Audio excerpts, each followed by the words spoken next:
Assalamualaikum warahmatullahi wabarakatuh. Halo teman-teman, kembali lagi dengan saya Kalki Sonia dengan NIM 305 dari akuntansi 5F. Kali ini kita akan berdiskusi mengenai bab 6, yaitu Gaining and Understanding of the Client System of Internal Controls, yaitu memperoleh pemahaman tentang sistem kontrol internal klien.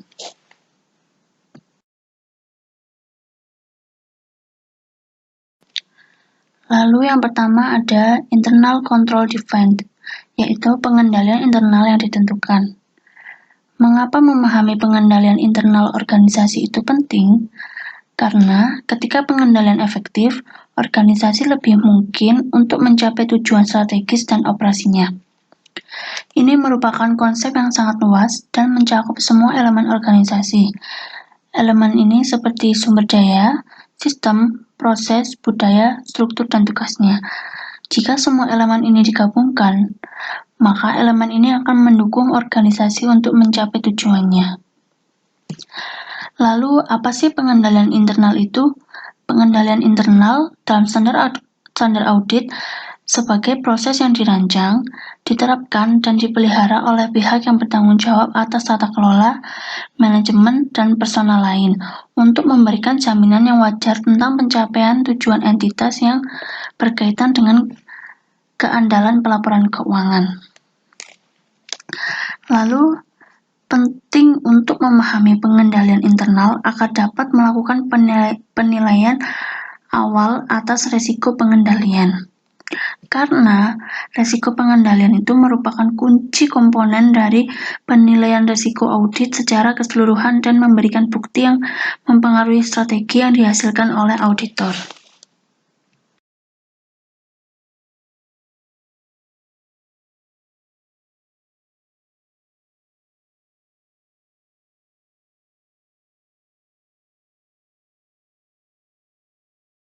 Lalu selanjutnya ada Objective of Internal Controls, yaitu tujuan pengendalian internal. Terdapat 7 tujuan pengendalian internal yang diterima secara umum yang digunakan untuk menentukan apakah tingkat pengendalian internal yang berkaitan dengan pencatatan transaksi dan saldo itu efektif. Yang pertama ada real atau nyata. Kontrol ini yang memastikan bahwa transaksi fiktif atau duplikat tidak disertakan dalam pembukuan. Yang kedua ada record, yaitu direkam. Kontrol ini yang akan mencegah kelalaian transaksi dari pembukuan. Lalu yang ketiga ada valued atau berharga. Kontrol ini memastikan dalam transaksi itu jumlah biayanya itu benar. Lalu yang keempat ada classified, yaitu diklasifikasikan. Kontrol ini memastikan bahwa transaksi yang dialokasikan ke buku besar itu benar.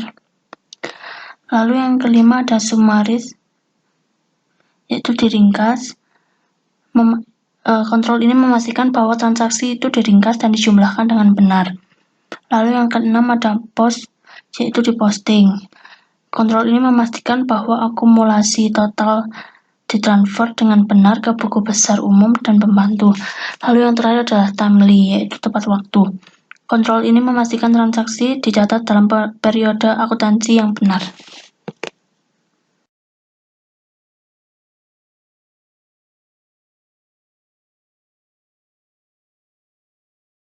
Selanjutnya adalah entity level internal controls, yaitu pengendalian internal tingkat entitas. Pengendalian internal terdiri dari 5 komponen, yaitu yang pertama adalah lingkungan pengendalian. Lingkungan pengendalian itu menentukan nada suatu entitas dan mempengaruhi kesadaran pengendalian dari orang-orangnya, yang mencerminkan keseluruhan sikap, kesadaran, dan tindakan seluruh pihak yang bertanggung jawab atas tata kelola. Terkait pentingnya pengendalian dan penekanan yang diberikan dalam penentuan kebijakan, proses, dan struktur organisasi. Lalu yang kedua adalah proses penilaian risiko entitas. Prosesnya adalah untuk mengidentifikasi dan merespon risiko bisnis. Untuk pelaporan keuangan, prosesnya mencakup bagaimana manajemen mengidentifikasi risiko yang relevan dengan penyusunan laporan keuangan yang memberikan pandangan benar dan wajar. Untuk resiko teridentifikasi, manajemen mengestimasi resiko tersebut signifikan, yaitu menilai kemungkinan kemunculannya dan memutuskan tindakan untuk mengelolanya. Lalu yang ketiga adalah sistem informasi dan komunikasi.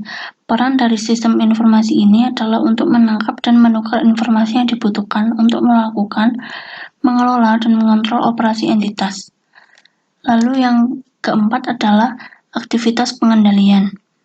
Kebijakan dan prosedur yang membantu memastikan arahan manajemen dilaksanakan, membantu menjamin bahwa tindakan yang diperlukan diambil untuk mengatasi risiko. Lalu yang terakhir adalah pemantauan pengendalian. Tanggung jawab manajemen yang penting adalah untuk memantau pengendalian guna menilai apakah mereka beroperasi sebagaimana dimaksud dan dimodifikasi untuk perubahan kondisi secara tepat waktu.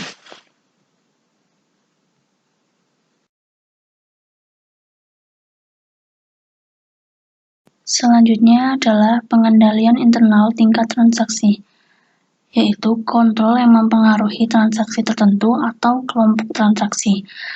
Transaksi dalam pengertian itu mengacu pada transaksi yang biasanya dicatat di buku besar umum untuk klien yang rentang dari inisiasi transaksi hingga pelaporan transaksi dalam laporan keuangan.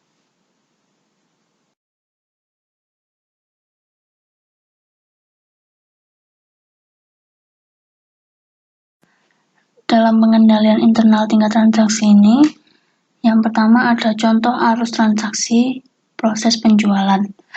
Alur transaksi dalam proses penjualan khas untuk klien yang menjual barang termasuk memproses pesanan, menyetujui kredit, mengirimkan barang, menagih pelanggan, dan mencatat penjualan serta piutang dagang. Lalu yang kedua adalah contoh arus transaksi proses biaya penjualan. Biasanya, perusahaan manufaktur itu memiliki sistem inventaris yang mencatat pergerakan fisik persediaan dan sistem penetapan biaya yang mengakumulasi biaya persediaan.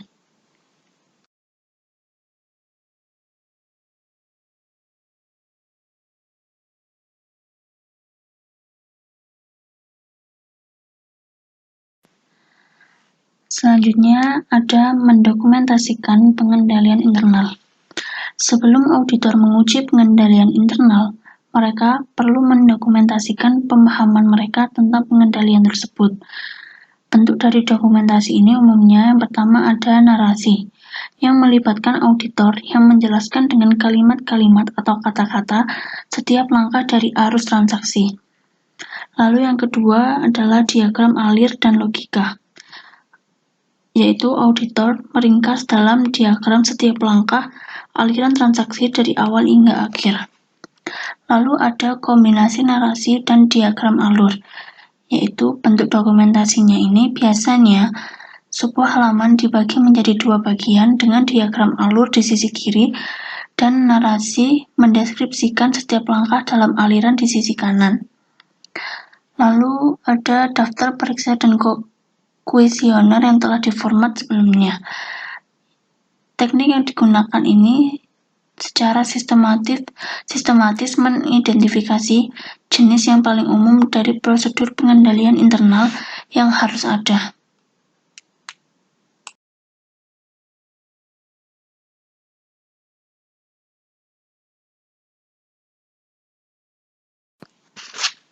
Mengidentifikasi kekuatan dan kelemahan dalam sistem pengendalian internal. Hasil penting lainnya dari memahami sistem pengendalian internal yang diterapkan klien adalah kemampuan untuk melakukan observasi, menarik kesimpulan, dan menawarkan rekomendasi mengenai kekuatannya. Lalu mengkomunikasikan defisiensi dalam pengendalian internal kepada pihak yang bertanggung jawab atas kelola dan manajemen, mengharuskan auditor untuk memberikan pengamatan tepat waktu yang timbul dari audit yang signifikan dan relevan dengan tanggung jawab mereka untuk mengawasi proses pelaporan keuangan dan untuk mempromosikan komunikasi dua arah yang efektif antara auditor dan pihak yang bertanggung jawab atas tata kelola.